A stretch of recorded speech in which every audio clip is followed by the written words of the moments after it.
Good day, viewers. Welcome to today's session of Justice for You. My name is Ogorotimi Eunice from Edford Foundation. For those that don't really know what Edford Foundation is all about, Edford Foundation is an organization that renders pro bono services to indigent inmates here in Nigeria. So today we'll be discussing on can rape victim be an accessory? I have with me here Mrs. Oluyemi. You are welcome, ma'am. Thank you very much. Please, can you kindly introduce yourself to our viewers? Okay, my name is Oluyemi Richard. I'm the founder of Edford Foundation, and like she said, Edford Foundation is basically an NGO in Nigeria where we represent indigent and innocent inmates in Nigerian prisons for free. Our organization is made up of lawyers, and we have come together to see how we can also impact in our society, and we have chosen the victim of police brutality as our target audience. So we render these services for them free of charge, and so far so good. We've helped about 121 inmates out of prisons for free. So I'm very glad to be here today. Thank you for having me. Yes, ma'am. Thank you. So today we'll be discussing on can a rape victim be an accessory? Ma, can you give us a general overview of the concept of rape, bearing in mind the meaning of an accessory also? Okay, you see, thankfully we have laws in Nigeria, and the first law that comes to mind is the Criminal Code. Now, Criminal Code is the law that governs criminal crimes in Nigeria, and it's a federal law. But the way Nigeria is designed, when the federal government makes a law through the National Assembly, all other states, for that law to be applicable to all states in Nigeria, all other states must domicilize that law. So, Criminal Code has been domesticated by all the states in Nigeria. And that law in section 357, I think, specifically defines what rape is. And it says that rape is committed when someone has had carnal knowledge of a woman, right?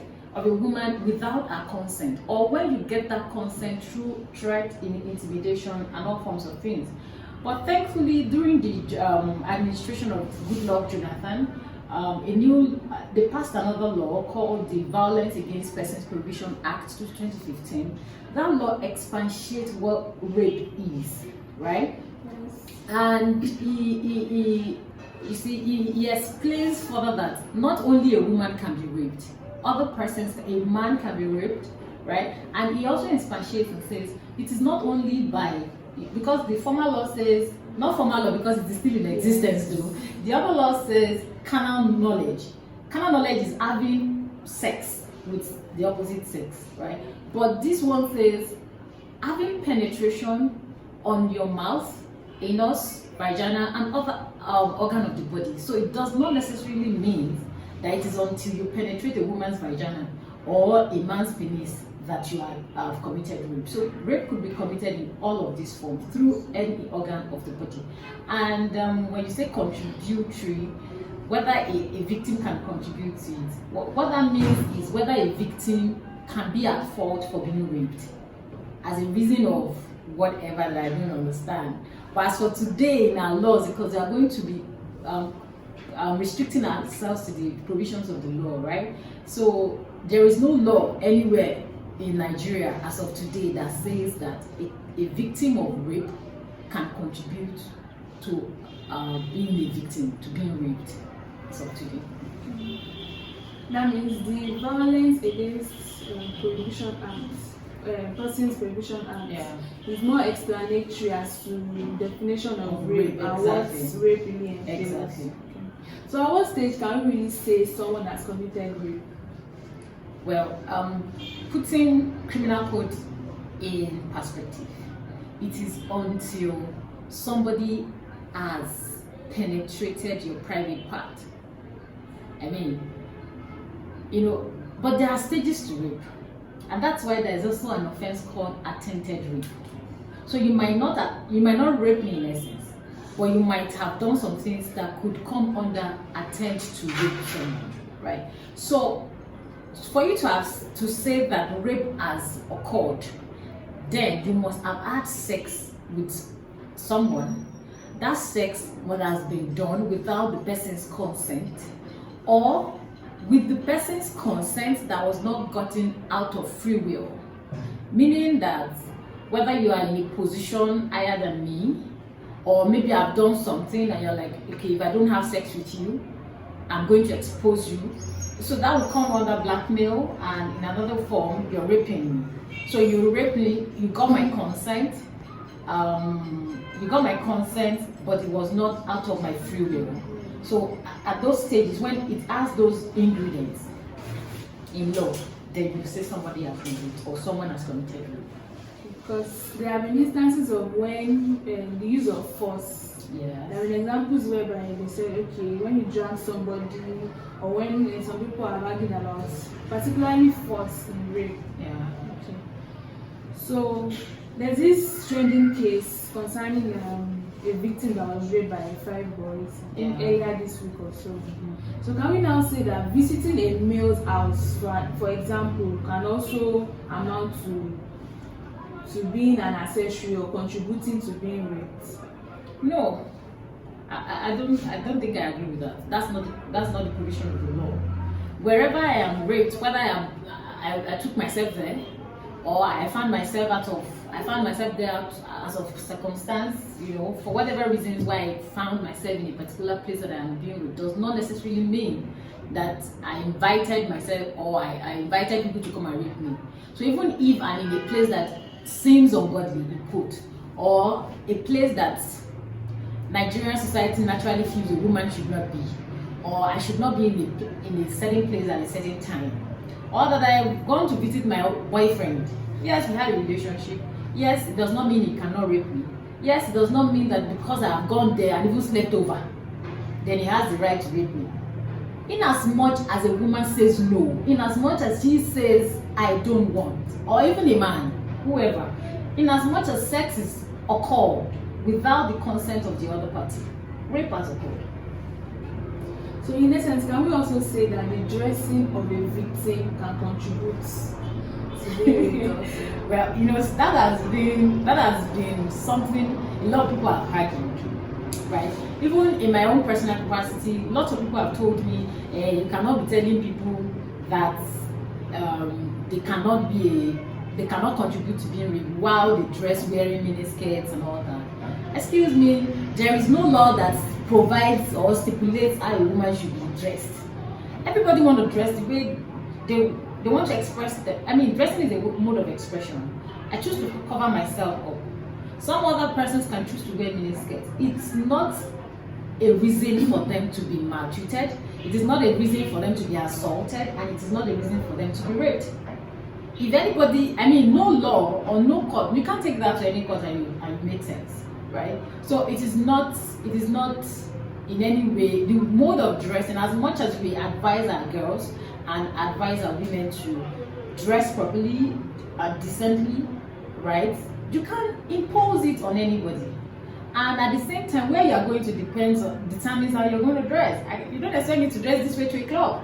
So if I want to go to a club, I dress like I'm going to club. And it does not mean that then someone should come and rape me.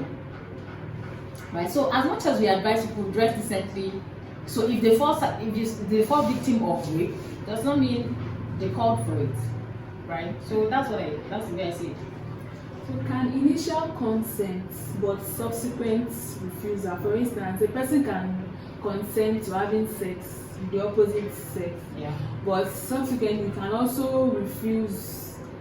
Can it also amount to rape? Of course. So initial consent and subsequent withdrawal, refusal. That is, you're trying to say, okay, for instance, my boyfriend or any other person, maybe we are married people too. Yeah. Well, like people have contended, like, can married people be raped? Like, can my husband rape me? I think yes.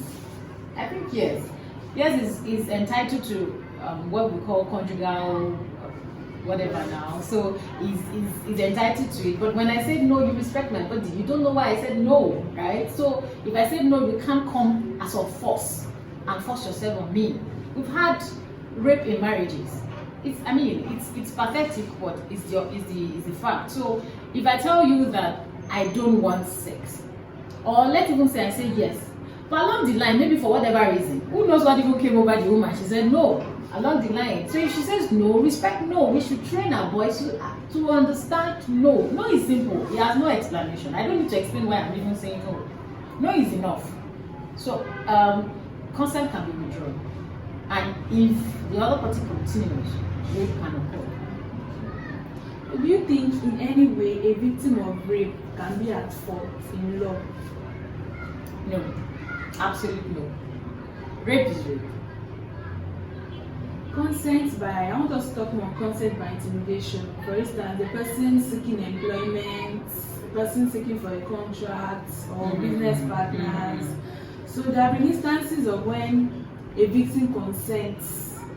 But can we also say that the consent by intimidation amounts to rape also? Of course, by the provision of the law, by provision of Section 1 of that Act. Now, let me expatiate on that Act. That Act, like I said, it was brought to law during the Jonathan administration, and unfortunately, that law has only been domesticated by about 6 or 9 states in Nigeria. We have 36 states, but just 6 or 9 states have domesticated that law. That law, favors women in the sense that it addresses most archaic things that are being done to women as of tradition and as of culture. Rape being one of them. You see, the issue of rape recently, thank God for social media, people are now getting courageous, victims are getting nerves to talk, organizations are coming to the aid of victims, right, to speak up, and that's why we are hearing more of it. It's been in existence, it's been part of our tradition, unfortunately. But that law, expatiates and says it is intimidation can be a reason for rape. That I give my consent, in as much as I did not give it out of my free will. I need a contract. I'm a woman. Unfortunately, women in entrepreneurship are victims of these things every day. You're looking for clients, you're looking for contracts, you're looking for all of these things. And men are telling you that I'm not going to give you this work until you have sex with me. Yes, I say yes, for instance, because I need money, because I need my business to move forward. It does not mean that rape hasn't occurred. That is rape. By the provision of that law, that is rape. Because it is not because I wanted sex. Sex is supposed to be enjoyed by both parties. So it's not because I want it and I want to enjoy it. That is why I give you my consent. So in as much as there is something, it's just like a bait now.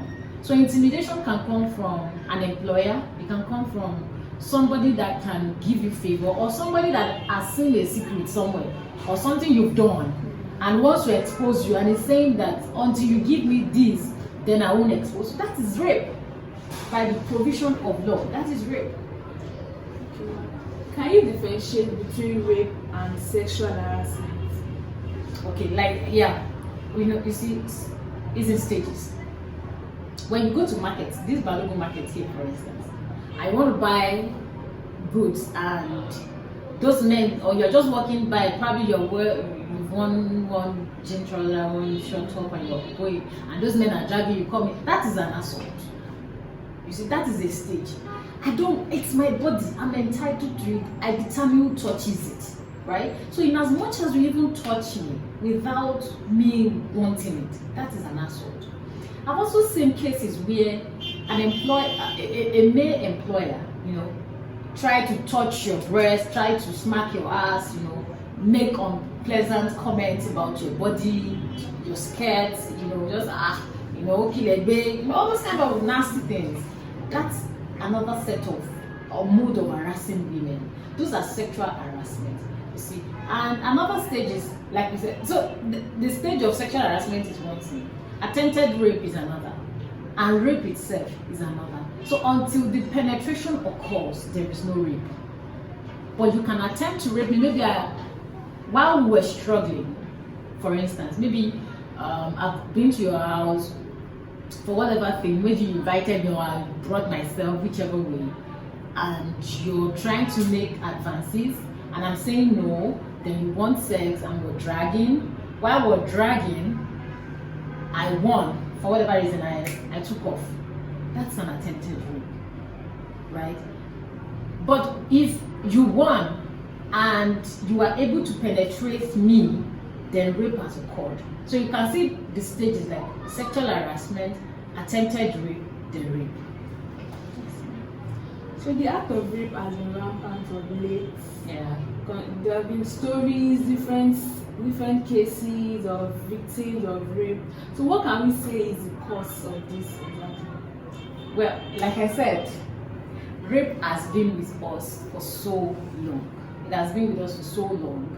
But you see, people can now talk about it. Like you see on Twitter, people saying, he raped me 3 years ago. He did this to me 3 years ago. Because they have a tool that does not expose their identity. Right? I can use a fake account to tell people my story. Right? So people now have the social media tool to talk. Thank God for NGOs as well. People are coming, NGOs are coming to the aid of victims. Yes, people shame victims and all that. So reasons why people don't want to talk. I tell you, back in the days in my little village in Ekiti State, if a woman or the girl was raped and the mother knows about it, you keep your mouth shut. You shut your mouth. You don't dare talk about it. Do you want to spoil this family image? Stuff like that comes up. So it's been with us. Fathers have been raping their children, right? Uncles have been raping their nieces. Things have been happening, but because we do not have the truth, so it's not like it's coming up now, right? It's been, but because we now have truth to talk about it, because people are now coming to the aid of victims, that's why we now hear and we be like, okay, what is going on? It's not new, it's been with us. From your explanation, you spoke about rape after like 3 years or for a long period of time. Yes. Is it possible to obtain justice after so long a period of time? Well, our justice system is what it is, and there's a process for us to prove rape, right? So if you want to get justice as a rape victim, there are things you should do at the time of the crime or the incident, right? So if you've not done that and you have no evidence, there is no way you can nail a victim, a perpetrator, that he has committed the offense. So it's unfortunate, but I feel that at the end of the day, what is justice, right? The title of this show is Justice for You. What is justice? For some people, justice is just me talking about it and freeing my mind. For others, is that I want to see the perpetrator in jail. For others, I just want to hear the perpetrator tell me I am sorry. Right? So justice means different things to different people. So when you look at people talking now, for some they've gotten justice because they've talked about it. Because it's been something that has been bothering them for years. And for some others, they've seen their perpetrator has come to them in hiding and say, I'm sorry for what happened. I was just being naive and all of that. And some, it is to see the perpetrator in prison. Unfortunately, if you don't talk in time, if you do not do medical examination, if you do not report to the police when you're supposed to do, and there is no evidence, you won't see the man behind bars. You won't. So, I mean, this is something for us to also tell the public what to do and how fast to act when the incident of rape occurs. So in essence, after a long period of time, it's always difficult to get justice. And to get the perpetrator behind bars. If that is what the public sees as justice. But justice depends on the victim. What do they want? That is justice. As a victim of rape, what should be the first thing for the victim after being raped? It's hard, I mean, when you have spoken to a victim before, you understand how it works. It's them seeing themselves as less of a human being. It's a very terrible experience. It's a very terrible experience. Nobody wants. In fact, I don't wish my enemy to go through that. However, it has happened. We are using this opportunity to tell whoever is watching this right now that has been raped, or someone that has been raped, or for knowledge sake, for information sake. If you know someone or you witness a rape incident or crime scene, the first thing for the victim to do is report to the police. When you get to the police station, the police will immediately refer you to a public hospital or any hospital whatsoever to do a medical examination on the victim. You see, when rape occurred, of course, when you have sex, there's semen, there's all of those things in the private part. They will take those examinations and confirm whether in truth this really occurred. And when you have that evidence with you, even come back 10 years after, there is no statute of limitation affecting you. Even whenever you now have the mind to face court, you can come back because you have that evidence. But if you don't have that, it means the evidence has been destroyed after so many years. So that's it. The first thing, go report to the police station. Garner courage. It is hard, but I mean, it's the right thing to do. Get the courage. Talk to a family member. If you see that it's the family member that will discourage you, don't bother talking. You're an adult, and you just take yourself to the police station. But if not, if it's a child, advise adults. Please stop collecting money from perpetrators. They will keep raping our girls. Stop collecting money. Stop collecting money. You see, people arrange behind and say, okay, we're going to pay you this amount and keep short. Please, for our children, for the sake of our children, for their sanity, for their psyche, please do not take money. Report to the police station. At the police station, you'll be referred to the hospital, and that evidence will be done. Okay, now we are saying victims should summon courage. They should report the case immediately it happened. But there have been situations whereby the victims open up and people tend to criticize, condemn, and that's correct. That sort of discourages the victim. So do you think this is the right step to getting justice? No. I mean, but at the end of the day, we as an organization and other organizations that deals with stuff like this have to keep sensitizing the public. You see, the moment a victim opens their mouth to talk that, to say that they have been raped at one point or the other, the public wants to analyze your story. They're looking for fault. They're looking for loopholes, which is very unfortunate. Why we should all be castigating the perpetrator? Everybody is looking at the story of the victim. Is it really true? Did this really occur? I mean, that is not the step to the right direction.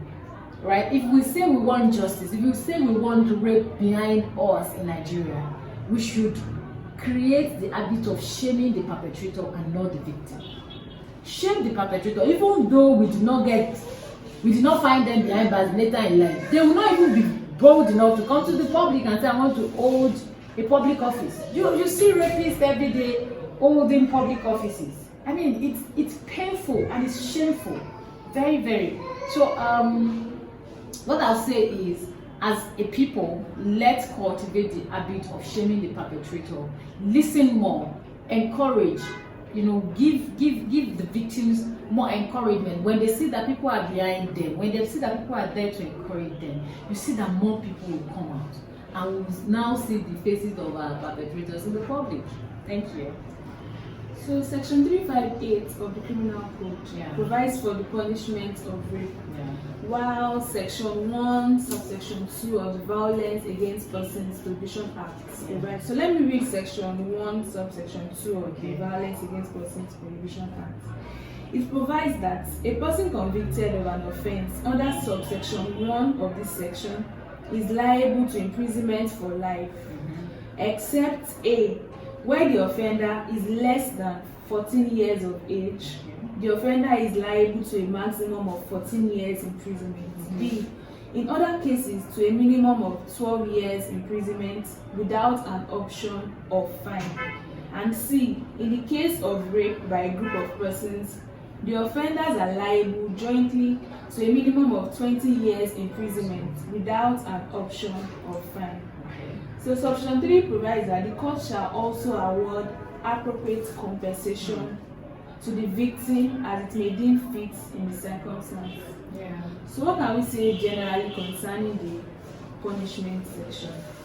Well, those two laws have said life imprisonment, except for certain cases where the offender is a minor and then you are awarding 14 years right? I think those are fair. Those are fair punishments for rape. Very fair. For all, I think there's a state that has castration or something. Ekiti state, right? That's my state, dude. We are going forward. So you know, so states like offense. I think this punishment is good. It's good enough for offenses of rape. And the last part, which is very important, is the compensation for the victim. But I've not seen one. I've not seen a case where a victim has been compensated. I think it's high time we get towards that aspect. So a victim is not just coming out and talking for nothing, and my body is not just brutalized for nothing, you know. So if I know that I also have something, when we even tell victims that they can be compensated for being raped, I mean, I tell you, people will come out. So we are saying that some of them, when you listen to, I have friends who head organizations where they focus on issues of rape and all that. Their major challenges are victims don't want to go to court. Victims don't want to come to give testimonies in court. Victims don't even want to prosecute cases at all, right? But when they are sure of a section like this, I think this is something we have to do. When they know that, okay, this man is not just going to go to prison, yourself can be compensated, they will have more of these cases in court. We have more of these cases. I think why victims don't tend to report the cases is because of stigmatization, yes, and connection they might receive from people, from citizens. But at the end of the day, if we as a people cultivate the habit of not shaming and only encourage, I think that will also reduce. We have more of a footage. So Edward Foundation, as an organization, do they take rape cases? Okay, like I said in the beginning of this session, I said our organization defends indigent and innocent inmates in prison. Right, we've been to prisons and we've seen people in prison that are definitely indigent, but unfortunately they have committed or they have been alleged to commit offenses of rape and sexual offenses in general. But the thing is this, as an organization we have a policy, and our policy is that we address cases of minor offenses, the offenses called misdemeanor. Now these offenses are like, okay, someone, when you go to prison, they tell you two fighting. Okay, so cases like two people are fighting, which we call assault, cases of stealing between 0 to 100,000 naira. I mean, somebody that has stolen 5,000, 10,000, you should know that it's out of hunger, right? So those are the cases we actually focus on. But you know, you get there and you, like I said, we have a policy, we don't take capital offenses. Capital offenses, rape falls under capital offense, so that means we don't take rape cases. However, we had an exception to that rule one day when we went to prison. You know, we are at prison, and as we are attending to those inmates, one elderly man came, and the moment I personally attended to him, and I asked him, "What are you here for?" And he said, "Rape." And I asked, "Who did you rape?" I mean, that question alone means I have convicted him and I've sentenced him. So I asked him, "Who did you rape?" And he started crying. And when he started crying, like, being an elderly person, I was forced to listen to him. So I was like, "Papa, what happened?" He said, "About 4 organizations have been to this prison. And the moment I open my mouth to tell them I'm here because of rape, they tell me they can't attend to my case." So I said, "Why do you expect them to attend to your case when you raped someone? That's a whole lot of offense." He said, "But I didn't rape. Would anybody even listen to my own side of the story?" So I sat down and I listened to him. Apparently, this man has been accused falsely by his own wife. Now, anybody watching me will be like, "How can I say he's been accused falsely?" Well, the moment he told me his story, I collected his wife's number and I said, "I'm going to call the woman. We are going to examine and listen to her." So the woman, after we had spoken, she opened her mouth and told me that, "Madam, I lied because my husband cheated on me."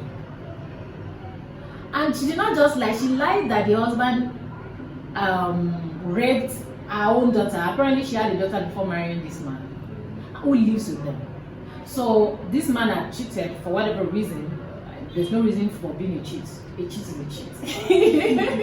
So he cheated, and the woman was angered. And the next thing he thought, what can I do? He went to the police station and said the man has raped his daughter. And we are presently in court defending this man. I speak with you, this man has been in prison since April of last year and is still currently dead. Right? So we are representing him. No evidence of any sort to even nail him that he had raped anybody. So we have cases where people are falsely accused of rape. So we've tried to give listening ear, do our own on the ground investigation to see. So the moment we ascertain that indeed you have committed rape, we leave you to it because you must face the consequence of your act. But when we also ascertain that nothing of such happened, of course we are going to represent you. So that's what we do at Effort Foundation. Thank you very much, ma'am. Thank you very much. So that will be all for today. Thank you. We are glad to have you. Thank you very much. Also, we'd like to thank our viewers. Thank you for joining us. Also, please don't forget to like our videos and also subscribe to our channel. For further questions, you can visit our website at www.edfortfoundation.com or our social media pages, Facebook page Edfort Foundation, Instagram page at Edfort Foundation, and also Twitter at EdfortF. So if you have any questions, you can send in your comments, we'll reply your questions, and also for other inquiries, you can also contact us. Thank you very much. That will be all for today.